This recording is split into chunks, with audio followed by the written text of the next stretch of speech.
My podcast, Cuttin Loose Chronicles, Memoirs of a Hairstylist. I bring you lots of episodes, but I have not brought you my first memoir. I call this my Chair Chronicles, from my personal time capsule, where I share the stories that have shaped my career, the laughter, the tears, the transformations that have happened throughout the years. This is just between us now, so dim the lights, sit back, and I hope you enjoy this story. I call this story the Dead Perm.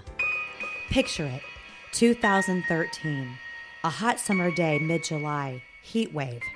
The dust from my Florida limestone parking lot has turned to powder, and its dust is finding its way onto everything, including my salon windows. Let's just say we're fighting our battle with Windex.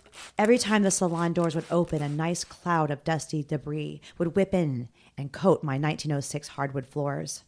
I'm the owner of the salon, so I was constantly griping about coming in quickly and not letting the cool air out. My poor air units are running and laboring so hard, Kate Gosselin knew she had it good. Inside, pure chaos of the best kind. All 8 chairs filled, curling irons on, the smell of hairspray in the air, the hum of the blow dryers. I was on my 3rd iced coffee and my 5th client of the day, Leslie, a gorgeous dame, 5'5" in height of pure, unshakable composure. Her thick blonde hair cascades way past her shoulders and flirts with the small of her back. When she enters a room, people notice. But Leslie isn't high maintenance. Who cares if she is? As a trauma nurse at Advent Health, she spends her days making split-second decisions that literally save lives. That very day, she traded her scrubs in for a butter yellow linen sundress, the kind of dress that let her girl parts breathe, and the kind of number that encouraged others to hit Amazon to copy her not designer-labeled, but confident motif. The Texas-style heat of the day met with the infamous Florida humidity, and together created the perfect storm. I was halfway through Leslie's haircut while chatting engagingly about the latest hospital drama. That's when it happened. From the other room came a desperate bellow that cut the air like the blade of my shears. "Jess! Jess!" Debbie Gale, the senior stylist and Cuttin Loose Salon's most decorated hair veteran, cried out for my help. The salon didn't just go silent, it froze. You could hear the mice farting in the 126-year-old walls. Jen, the salon's newest stylist, was standing wide-eyed, hugging the wall by the hallway. Tears rolling down her face, her hand cupped on her chin as her nails touched the grips of her teeth. Ashley, our fearless co-host, I'm not sure where she was. Sorry, Ash. I jumped at the chilling cry. My comb went flying as I ran into the room, hitting every pothole on my smooth salon floors. There's a particular pitch to genuine distress. As I ran there, I felt I was running through molasses. I've experienced plenty of salon disasters, chemical burns, allergic reactions, our toilet falling over. But I'm a hairstylist. I fix split ends, not medical emergencies. When I slid into the other room, kind of like Cosmo Kramer, I locked eyes with the weeping and concerned Debbie Gale. Her shaking body was in full distress. I knew something was wrong. Miss Willa Clemson was sitting motionless in her styling chair, looking up at the ceiling, eyes as dark as the night, mouth hanging over ever so slightly. Her eyes, I'll never forget them. They looked like a shark attacking its prey, to where the pupils went back and the eyes went black. I rushed over to her and touched her clenched hand. Miss Clemson, are you okay?" Scenery around me. Jen still embracing the wall. Debbie crying and nervous with emotion. Still, where's Ashley? She must be in the kitchen snacking on her wasabi beans and her kale juice. Quickly, remembering that my client Leslie is a nurse in the other room, I yelled the obvious, "Leslie! Leslie!" Leslie bolted over like a bat out of hell. Black shampoo cape flapping behind her. Approaching Miss Clemson, eyes were still vacant and fixed on the ceiling. Miss Clemson had come in for her 6-week perm appointment. Debbie Gale had just finished setting the rods in her fine, thin gray hair. Thank God she hadn't applied the solution yet. The chemicals would have made the situation much more complicated.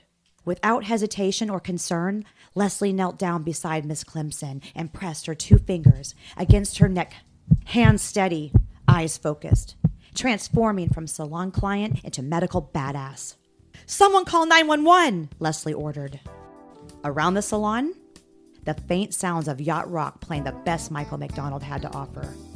The mood had transformed into a strange montage of beauty industry panic. Cell phones were out. People were pacing. Stylist Kim, Cuttin Loose's most observant watchdog, just realizing what was happening. Ashley's still eating her wasabi beans. But poor Miss Wilma Clemson, 83 years old. She apparently expired right there, in public, sitting in her salon chair, freshly wrapped up perm curlers patiently awaiting their solution, like a crown of pink and blue plastic glory. "Has anyone called 911 yet?" Leslie questionably yelled. "Jess," Leslie shouted, "come over here and take your hands and slide them under her left side. I'm going to do the same on her right side. We need to get her to the ground so I can start CPR properly." "I've got it. I'm on it," I said firmly. We both dually worked together to lift her. The problem was, I wasn't prepared, like I thought I was. Miss Clemson didn't look that heavy, but turned out she was dead weight. I'm pretty sure it was the extra weight of her perm rods. "I'm losing her," I gasped. Leslie tried to compensate the uneven distribution, but even she got thrown off balance. Poor, unconscious, possibly dead Miss Clemson slipped from our grasp and tumbled to the floor with a sickening thud. One of her perm rods popped loose and rolled across the hardwood floor, disappearing under one of the nearby stations. Her head hitting harder than a vibrator with new batteries when you accidentally hit the turbo setting. "Lay her flat! Fix her airways! Someone chest pump!" At that moment of her head violently smacking the floor like a watermelon being dropped from the fourth floor, the sound echoing throughout the salon. "Oh my God, we killed her even deader!" Then, without warning, Miss Wilma Clemson violently convulsed. Her eyes flew wide open as can be. She sucked in the breath so powerful it seemed to suck the hairspray particles right out of the air. "Sweet baby Jesus!" we all exclaimed. At this time, we know Miss Wilma Clemson was alive. Alive! It's alive!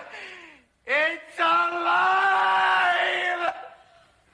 Now, 911 has arrived. All those hot male paramedics are crawling all over the salon. The dead woman that is now alive is looking at us like, what the F have we done to her? She didn't want to go with the hot paramedics. She wanted to stay to get her perm still. "Please, Miss Clemson," we begged, "go get checked out, please. This is not safe for you. Your perm can wait." "You know," she whispered loudly and enough for the entire salon to hear, "dying isn't so bad when you get to leave with a bunch of hunky men." She winked and walked out, never to be seen again. As the doors closed behind her, the salon remained in stunned silence.